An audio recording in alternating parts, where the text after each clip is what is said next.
Film की शुरुआत एक भयानक युद्ध से होती है। मैदान में मरे हुए सैनिक, हवा में गिरती हुई बर्फ और तलवारों की चमक। इसी बीच एक व्यक्ति अपने सम्राट के खिलाफ बगावत करता है, किले पर कब्जा करके खुद को राजा घोषित करता है। दूसरी तरफ सम्राट की सेना बदले के लिए पूरी तैयार खड़ी है। एक महायुद्ध शुरू होने वाला होता है। सम्राट के पीछे खड़े घोड़े पर और भी सेनापति हैं। अलग अलग राज्यों के सरदारों के बेटे हैं। ये लोग सम्राट के वफादार होते हैं। सभी सैनिक बड़े बड़े पत्थरों से किले के दीवार को तोड़ देते हैं और आगे की ओर हमला करते हैं। तभी विरोधी राजा उन मरे हुए सैनिकों पर आग लगा देता है, जिससे कि सम्राट के सैनिकों के घोड़े डर जाते हैं और आगे की ओर नहीं बढ़ पाते। सम्राट सभी घोड़ों की आंखों पर पट्टी बांध देता है और वो आग की ओर बढ़ने के लिए बोलता है। इस बार घोड़े बिना डरे आगे बढ़ते हैं और सभी सैनिक किले पर कब्जा कर लेते हैं। तभी विरोधी राजा अपनी बेटी को लेकर माउंटेन की तरफ बच निकलता है। राजा और सम्राट के बीच में एक खतरनाक लड़ाई होती है। राजा सम्राट के सीने पर चाकू चलाता है, जिससे सम्राट का खून पत्थरों से धीरे धीरे नीचे जाने लगता है और ब्लड का एक बूंद जाकर एक चमत्कारी वस्तु पर गिरता है। गाड़ी के अंदर बैठी हुई राजा की बेटी बाल में लगी हुई पिन को निकालकर गले में मार लेती है, मगर जब बर्फ हटती है तब वो जिंदा हो जाती है। उसकी आंखों का रंग भी बदला हुआ लगता है और ना उसके गले में कोई निशान होता है। लड़की सम्राट को देखकर आगे बढ़ने लगती है। जाते जाते बीच में ही बेहोश हो जाती है। दृश्य बदलकर सम्राट अपनी चोट को देख रहा होता है। वो लड़की सम्राट के पास आती है और जूते पर गिरा ब्लड को चाटने लगती है। जैसे ही वो ब्लड को चाटती है तो उसके आंखों का रंग एक लोमड़ी की तरह हो जाता है। वो सम्राट से कहती है, मुझे पता है तुम्हें क्या चाहिए, मैं वो चीज तुम्हें दे सकती हूँ। फिर सम्राट के सीने पर जैसे ही वो चाटती है, वो धीरे धीरे ठीक होने लगता है। ये सब देखकर सम्राट बहुत ही हैरान हो चुका होता है। फिर अगले दिन सम्राट विरोधी राजा का कटा हुआ सर अपने राजा को भेंट करता है। जश्न में राजा का बेटा नाचते नाचते राजा को ही मार देता है और राजा के मरने के बाद सम्राट को मारने के लिए जैसे ही आगे आता है, कफत नाम का लड़का उस पर कूदकर मार देता है। सम्राट कहता है, तुम्हें डरने की कोई जरूरत नहीं, तुमने राजा के कातिल को ही मारा है। फिर हम 12 देवताओं को दिखाया जाता है, जो ये फैसला करते हैं कि दिव्य अस्त्र एक गुरु और 2 शिष्य को देकर दुनिया को बचाया जाए। अब पृथ्वी पर मरे हुए राजा की जगह पर सम्राट को राजा बना दिया जाता है और तभी अचानक से अंधेरा छाने लगता है। अगले दृश्य में सम्राट का बेटा आंजियो जाकर देखता है तो वहाँ पर एक लोमड़ी लड़की को खा रही होती है। आंजियो उस लोमड़ी को पकड़ने के लिए उसका पीछा करता है और लोमड़ी को सम्राट के कमरे में जाते हुए देख लेता है। तभी सम्राट उठ जाते हैं और आंजियो को देखकर बहुत ज्यादा गुस्सा हो जाते हैं। आंजियो कहता है कि मैंने यहाँ पर एक लोमड़ी को पकड़ने के लिए आया हूँ और वहाँ से चला जाता है। फिर अगले दिन हमें गुरु और शिष्य को दिखाया जाता है। आंजियो उन तीनों को सम्राट के पास ले जाता है। वहाँ पर एक आदमी अपनी शक्ति की कला दिखा रहा होता है, जो अपने सर को अलग करता है। तभी वो 3 लोग आ जाते हैं और सम्राट से कहते हैं, हमारे पास देवताओं का दिया गया एक दिव्य अस्त्र है, जो कि हमें एक सम्राट को देना है, जिसके खोलने से ही दुनिया को विनाश से बचाया जा सकता है। वहाँ पर सरकटा आदमी आ जाता है और दिव्य अस्त्र को चेक करने के लिए कहता है। फिर अचानक से सम्राट एक सैनिक को मार देता है। तभी उस मरे हुए सैनिक की आत्मा दिव्य अस्त्र के अंदर चली जाती है। दिव्य अस्त्र सम्राट के हाथ को काट देता है और नीचे गिर जाता है। तभी बूढ़ा गुरु दिव्य अस्त्र को उठाकर बोलता है, ऐसे अस्त्र को चलाने के लिए एक खास तरीका है, जो मैं आपको बताऊंगा। और वो दिव्य अस्त्र को लेकर भाग जाता है। फिर आंजियो और उसके साथी पीछा करने लगते हैं और दूसरी तरफ सरकटा आदमी अपने गुरु को बताता है, दिव्य अस्त्र का पता चल गया है। तभी पानी में से बना एक हाथ आता है और आदमी के हाथ पर एक जादुई निशान बना देता है, जो कि एक वरदान है। दूसरी ओर गुरु कहता है कि सम्राट का बेटा आंजियो ही दुनिया का राजा बनने के लायक है और ये दिव्य अस्त्र मैं उसी को दूंगा। एक राजा जो जंगल के रास्ते से सम्राट को मिलने जा रहे होते हैं, उन्हें कोई बच्चे की रोने की आवाज सुनाई देती है और राजा देखते हैं कि ये बच्चा किसी दानव का है। राजा को उस बच्चे पर दया आती है और उसे पालने के लिए कहते हैं। उसी वक्त वहाँ पर गुरु आ जाते हैं और कहते हैं, ये बच्चा आप मुझे दे दो, मैं इसको यहाँ से ले जाकर अच्छे से परवरिश करूँगा।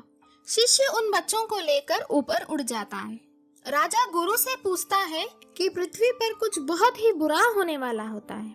फिर गुरु तीनों दिशा के राजा को बुला लेते हैं और उन सभी से कहते हैं, अगर सम्राट का बेटा आंजियो राजा बन गया तो दुनिया को मुश्किल से निकाला जा सकता है। वहाँ पर कफत आ जाता है और वो राजा का एक बेटा होता है। उन लोगों से कहता है, आप सभी सम्राट के खिलाफ साजिश कर रहे हैं। कफत बिना कुछ सुने उन्हें बंदी बनाकर सम्राट के सामने पेश करता है और सारी बात सम्राट को बता देता है। सम्राट अपनी बगावत को सुनकर राजा के बेटों को बुलाता है और उनसे कहता है, अपने पिताओं का सर काट के राज्यों के राजा बन जाओ, नहीं तो मेरे हाथ से मर जाओ। कफत सम्राट से कहता है कि वो मेरे पिता को कैद कर ले और उनकी बगावत को सबके सामने दिखाए। ये सुनकर सम्राट कफत के पिता को छोड़ देता है मगर बाकी सारों को मार देता है। आंजियो बदले में लड़की को मारने के लिए एक तलवार लेकर आता है। जैसे ही वो हमला करता है, वो लोमड़ी आकर लड़की को बचा लेती है। आंजियो और लोमड़ी के बीच में कुछ देर के लिए लड़ाई हो रही होती है और लोमड़ी उस लड़की के अंदर चली जाती है। आंजियो जैसे ही उस लड़की को मारने वाला होता है, वहाँ पर सम्राट आ जाते हैं और उनके सीने पर तलवार लग जाती है। सम्राट आंजियो से कहते हैं कि तुम गद्दार, मुझे मारकर इस किले की राजा बनना चाहते हो। सब सुनने के बाद सम्राट अपने सैनिकों को आंजियो को कैद करने के लिए हुक्म देता है, लेकिन आंजियो कफत की मदद से वहाँ पर भाग जाता है। अगले दृश्य में कफत एक चोर पर हमला करता है जो कि गुरु होते हैं। वो आंजियो से मिलना चाहते हैं। कफत गुरु के हाथ पैर बांधकर आंजियो के पास ले जाता है और वहाँ पर जाकर गुरु आंजियो को बताते हैं, सम्राट अब बदल चुके हैं क्योंकि उनके दिल और दिमाग को लोमड़ी ने अपने वश में कर डाला है। अगले दिन सम्राट अपने उस लड़की के साथ पूर्वजों का आशीर्वाद लेने मंदिर आता है और वहाँ पर एक राज्य पुजारी भी होता है और पुजारी लड़की के हाथ की नस को पकड़ लेते हैं और लड़की से कहते हैं, तुम अब सारी शक्तियाँ नष्ट हो जाएं, और ये कहकर उस लड़की को मारने के लिए चाकू निकालते हैं। सम्राट राज्य पुजारी का हाथ पकड़ लेते हैं और तभी वहाँ पर आंजियो आ जाता है। आंजियो के हाथ पैर बांधे हुए होते हैं। वो बताता है, इस राक्षस लोमड़ी ने ही मेरी माँ को मार दिया है। सम्राट पूछते हैं, इस बात का क्या सबूत है? ये राक्षस लोमड़ी है। राज्य पुजारी कहते हैं, ये साबित करने के लिए मैं तैयार हूँ। अगर इसने मेरे दिल को खा लिया तो समझ जाना ये राक्षस लोमड़ी है। राज्य पुजारी जैसे ही अपना दिल निकालकर लड़की को खाने के लिए देते हैं और दिल खाते ही लड़की का शरीर से लोमड़ी की आत्मा बाहर निकल आती है। आत्मा को निकलते ही सम्राट कहते हैं, मैं इसे क्यों मारूं? ये तो खूबसूरत है और इसने मेरी जान बचाई है। आंजियो सम्राट पर हमला करने के लिए जाता है, तभी कफत आकर उसे बचा लेता है। सम्राट कहता है, मैं तुम्हें एक और मौका देता हूँ, जाओ जाकर अपने पिता का सर काट ले आओ। तभी हमें राक्षस लोमड़ी की कहानी बताई जाती है, जो कि 500 साल से लोमड़ी से इंसान का रूप लेना चाहती थी, पर सम्राट के पूर्वजों ने उसे कैद कर रखा था। उन्हीं पूर्वजों में से किसी का खून का बूंद ही उसे आजाद कर सकता था, जो कि सम्राट के खून के लगने से आजाद हो जाती है। अगले दिन सम्राट अपने बेटे आंजियो का सर काटने के लिए तैयार था। उसी वक्त कफत अपने पिता का सर काट कर ले आता है और सम्राट को दे देता है। सम्राट बहुत ही खुश हो जाता है और आंजियो का सर काटने का हुक्म दे देता है। सैनिक जैसे ही आंजियो का सर काटने के लिए जाता है, उसे एक तीर आकर लग जाती है, क्योंकि सम्राट के खिलाफ उसी से कुछ सैनिक आंजियो को बचाने के लिए सम्राट पर हमला कर देते हैं। सम्राट उन सभी सैनिकों को खत्म करने का हुक्म दे देता है। फिर उनके पास खड़ा कफत सम्राट के गले पर तलवार रख देता है। सम्राट कटे हुए सर को फेंक देता है और देखता है इसमें कुछ भी नहीं। इस लड़ाई के वक्त एक सैनिक आंजियों का गला काट देता है और तभी सम्राट अपने गले से तलवार को हटा देता है और कफत से युद्ध करने लगता है। वहाँ पर गुरु आ जाते हैं और अपने शिष्य से कहते हैं, आंजिया का कटा हुआ सर और शरीर ले जाओ और देवताओं से प्रार्थना करो आंजियों को ठीक कर दें, वरना ये दुनिया खत्म हो जाएगी। अब हमें दूसरी तरफ दिखाया जाता है जहाँ पर कफत सम्राट को मार देता है और फिर कफत बूढ़े गुरु को वहाँ से लेकर भाग जाता है। फिर सरकटा अपने जादू से दो पत्थर की बनी मूर्तियों में जान डाल देता है। वो दो मूर्तियाँ उन सब का पीछा करने लगती हैं, मगर कफत मूर्ति को अपने पीछे भगाते भगाते एक नदी में गिरा देता है और मूर्ति खत्म हो जाती है। हमें दूसरी तरफ दिखाया जाता है जहाँ सारे सैनिक कुछ चीज पर हमला कर रहे होते हैं। ये एक्चुअली दानव होता है।